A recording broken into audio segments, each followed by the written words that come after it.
Hello friends, welcome to CEC Gurukul online lectures. I am Dr. Parveen Sharma.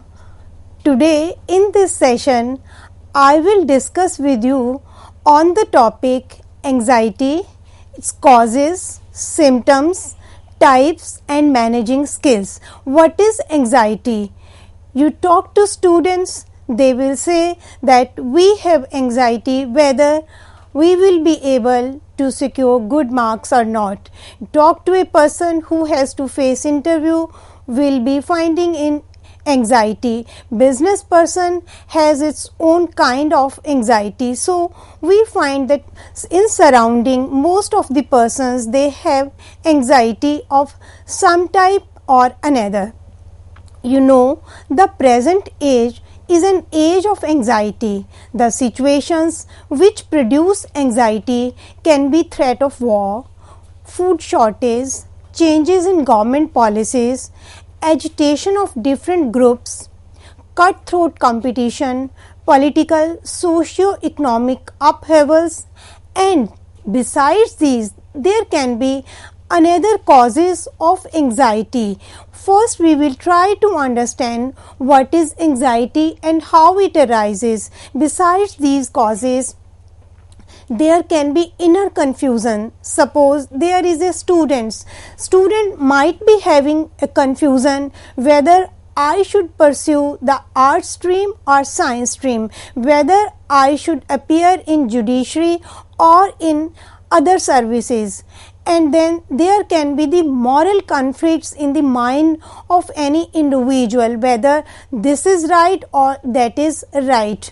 Then double standard of morality, because you find that the individuals in surrounding have a dual personality, so that kind of double standard of morality produces anxiety. Then there can be psychological disorientation and inadequate philosophy of life. One is not clear whether I should adopt this kind of philosophy or the another one. So all these can produce anxiety. Freud, the great psychologist, stated very long ago that anxiety is the crucial problem of emotional and behavior disorder. Freud opined that why there is behavior disorder and why there is emotional upheaval, that is due to anxiety. When one is facing or experiencing the anxiety, one can have behavior disorder, may not be able to know whether what I am doing or I am saying, my statement or my action can hurt the another one, because that person is going through the behavior disorder, and it is all due to anxiety. You know, it is your body's natural response to stress, meaning by when one is facing stress, then to react to that stress, your body responds, and so it is your body's response. It is a feeling of fear or apprehension about what is to come. See, the things or the event has not happened, but the individual is having an apprehension. If it happens, what will happen? What will I do? How I will solve the problem? So it's a feeling of fear or apprehension about what is to come. You know, a child leaving for school on first day will be having anxiety, how I will go away from my mother, from my home. So it is a natural anxiety when a child leaving for school on first day. And the moment before delivering a speech, suppose you are to deliver a speech, you are to address a large gathering, you might be having a little bit anxiety, how I will be able to convey my thoughts efficiently and how I will face the gathering, what is the response of the listeners and viewers. So this is a kind of anxiety just before the moment of delivering a speech. Then getting ready for interview, and such similar situations may cause anyone to feel nervous and fearful, because these are natural, and when one has to appear in the examination, one has to face the interview, one has to deliver the speech, or a small child leaving for school on first day, it's natural that any of these situations may cause any individual to feel nervous and fearful, because it is said that anxiety brings with it a nervous behavior.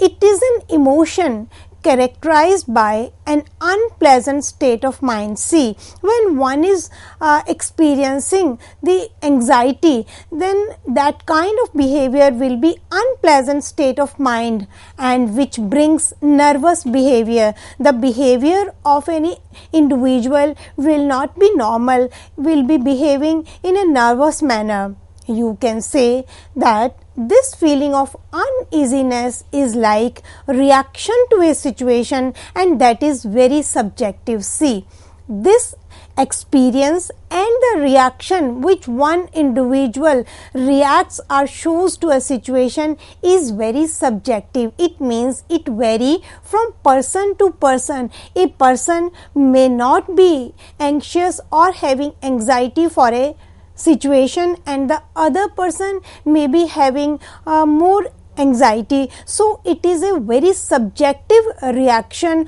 how one individual faces and how one reveals or reflects to any situation. Again, I would like to draw your attention towards the great psychologist, that is Freud, Goldstein and Horney. Now all these three psychologists, they all agree that anxiety is a diffuse apprehension, with a difference that fear is a reaction to a specific danger. They wanted to segregate between fear and anxiety. So they opined that fear is a reaction to a specific danger, while if we talk about anxiety, they said anxiety is non-specific, vague and objectless. It is vague. You never know or towards what object or what situation individual develops anxiety. Actually, that threat is inner in one's personality. See, when we say that it is your own reaction, that is subjective. So it depends on the personality of individual, how you take, that threat is inner, that is lying within your own self. Suppose a rope is lying beside you, and if you say or you feel that it is a snake, then it is your specific or subjective reaction how you take it. It is a snake or a rope. So it is your inner reaction. So it is lying in your own personality. It can be said that anxiety refers to anticipation of a future concern and is more associated with muscle tension. See, we talk about it is related with your muscle tension. When one is facing or experiencing anxiety, then the muscle will be tense, and it will bring avoidance behavior. No, it is a normal reaction to stress and can be beneficial in some situation. When we say that it is a normal reaction to stress, so sometime in some situation it can be beneficial, because if you remember, when we had a discussion on the topic of stress, I just diverted your attention to the great psychologist Freud, who said there must be little bit stress also, because if there is no stress, no competition, then one will not be having an individual feeling to rise or to work hard, to work more and more. So little bit stress is essential. Then Psychologists opine that anxiety is also a drive like other emotional tensions. It is like a drive, so it can be beneficial also.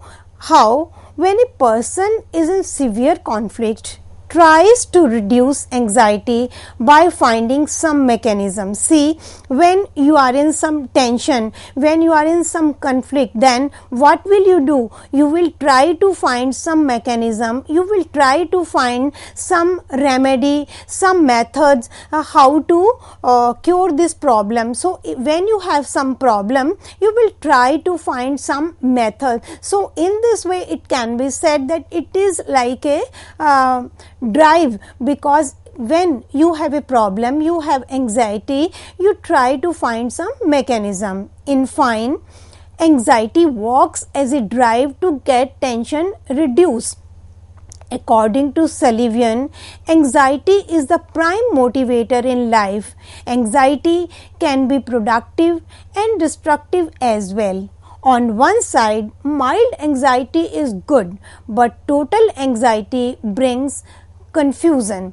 It also depends on one's individuality, how one reacts to it. See, again the same thing when we were saying in the beginning that it is subjective. So it can be productive and it can be destructive as well, because it depends on one's personality, how one take it, how one reacts to it.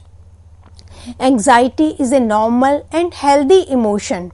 The problem arises when a person faces anxiety in a disproportionate manner. So I said just now that it can be productive and it can be destructive, but where the problem arises, when the proportion is imbalanced, then it creates medical disorder, and it falls in the category of mental health diagnosis and is accompanied by fear and worry. When the proportion is imbalanced, then what happens? It will be accompanied by unpleasant feeling, by fear and worry.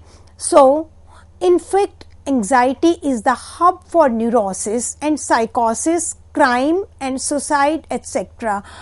आए दिन आप सुनते हैं suicide की, crime की खबरें. So what is that? In fact this neurosis, साइकोसिस, crime and suicide all is related to anxiety problem. When one has the problem of anxiety in a severe manner, then it can lead to neurotic behavior, psychotic behavior, crime and suicide. Let me brief it. What is neurosis? Neurosis is a minor disorder that is characterized by physical and mental disturbance, but psychosis is a major disorder related to personality characterized by emotional and psychological disturbance. So, after knowing the concept of anxiety, I would like to speak on some of the causes with you, how the anxiety can be developed, what can be the causes. First of all, first cause is the genetic. It may be your hereditary. Suppose your mother or your grandmother has such kind of behavior, then it will be transferred to the child in a genetic manner. Then environmental. Suppose your friends or in your family or in your school, in your office, or any one of the person or more than one person are behaving in an anxiety manner, that you then in that case you can also learn the anxiety behavior. Then it can be psychological. I told to you just a few minutes back that fear is specific but it is non-specific.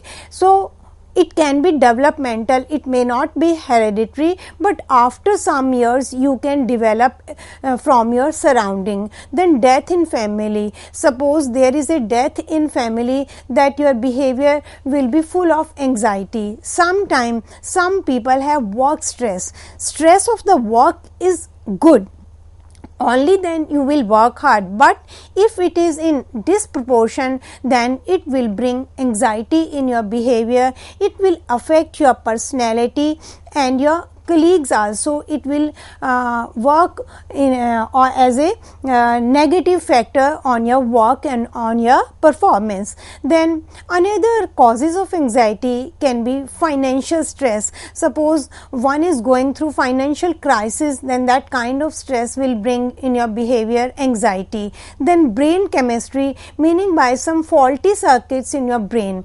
Then drug withdrawal. Suppose one is habitual of having some drug, and when that drug is withdrawal and that person is forced to stop that drug, maybe any drug, maybe any medicine, maybe suppose you are tea addicted or wine addicted, when it is taken then it away from you, then it may bring anxiety in your behavior. Then it can be medical conditions. Then negative life events. Suppose in the family or in surrounding or in the childhood, any child has seen some negative, some crime or some such events that is having a wrong effect on the mind of the child. Then after some years of his or her development, can be anxiety in his or her behavior. So these are some causes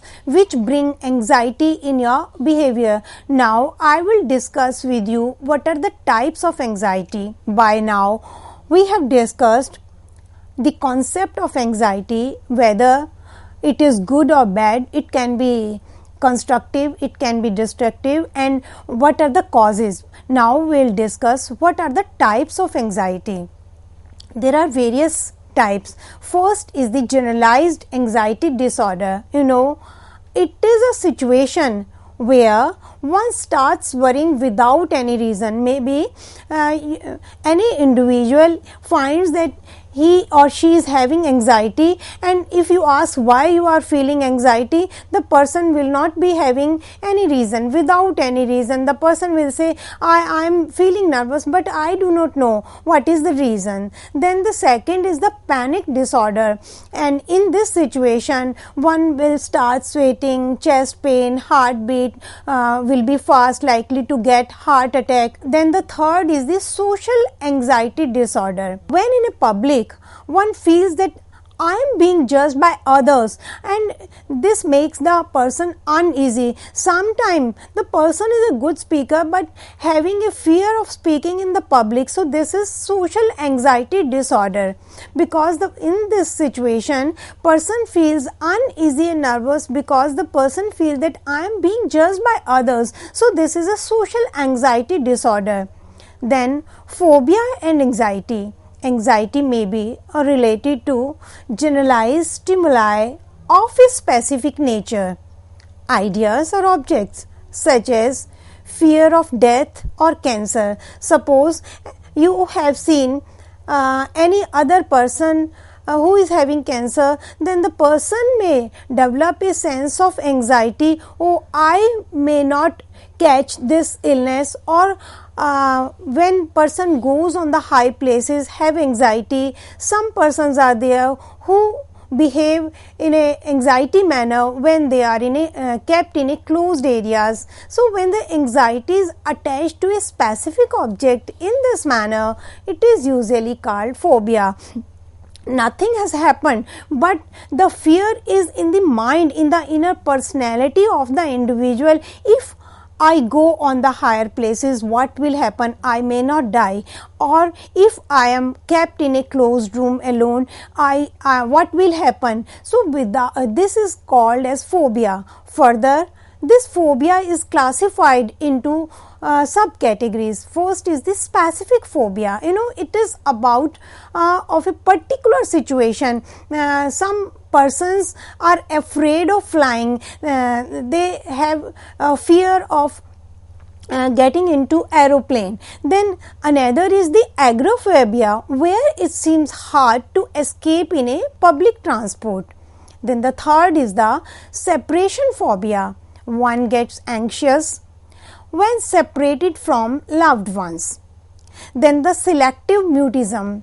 when you cannot speak in public, that is that you feel that you are like a dumb person and you are not able to speak in public because you feel that the others are observing me, whether I will be able to use good gestures, good accent or good words, good ideas, whether I will be liked by the listeners or viewers or not.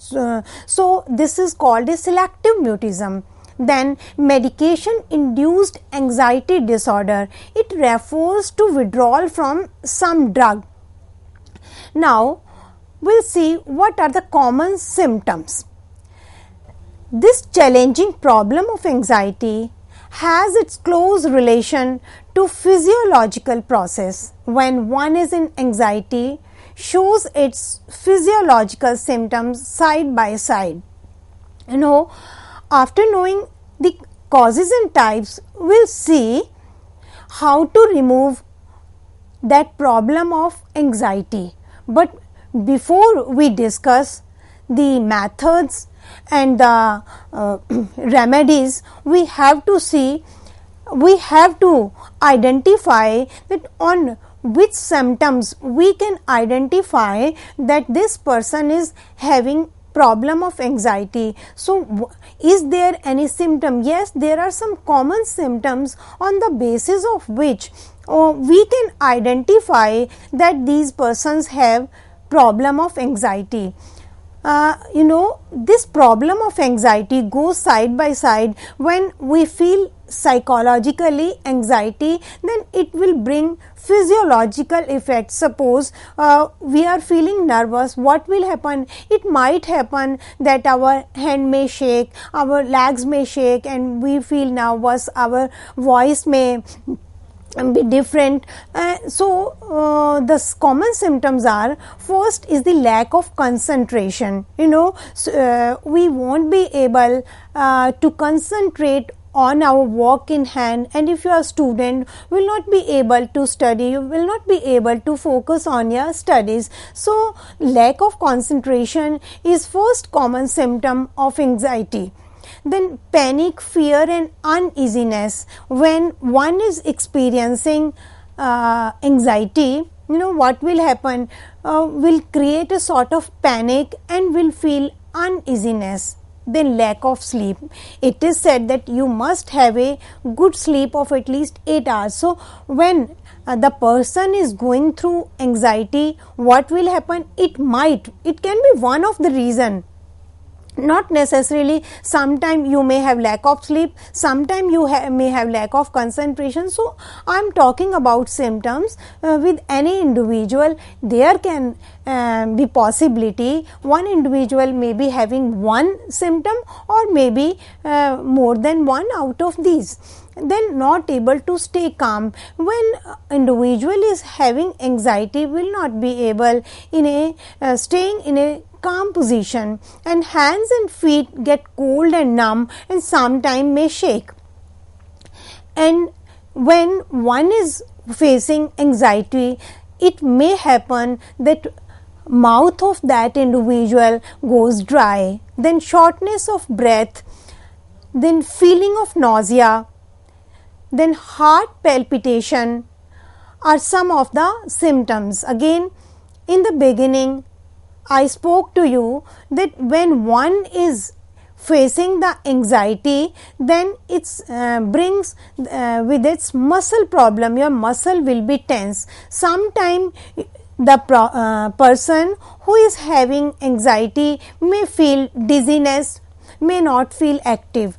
Sometime it is possible that person is having all the time a feeling of a fear of dying, because when I was speaking to you earlier about causes, when one individual has seen the death of someone dear in the family or in the surrounding, start developing a fear that I may not die and my close relatives may not die, then feeling of insecurity, then fatigue and gastrointestinal problems or inability to think or concentrate are some of the symptoms which an individual faces. So on the basis of these symptoms, we can identify that this individual, this person is going through anxiety, because when we were talking about the concept of anxiety,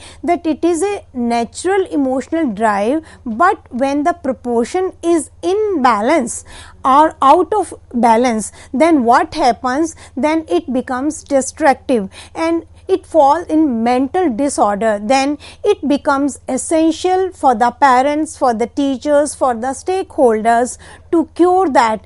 Sometime when it becomes severe, we have to take the individual to the medical, because that kind of mental disorder has to be diagnosed very soon, otherwise it will be problemsome. So before we suggest the remedies, before we suggest the methods, we have to see what are the symptoms. On the basis of those symptoms, we will be able to diagnose that person, cure that person. So I hope in this session you might have understood well what do we mean by anxiety, and what are its causes, and what are its types, and what are its symptoms, on the basis of which symptoms we can identify that person is going through anxiety. Thank you very much.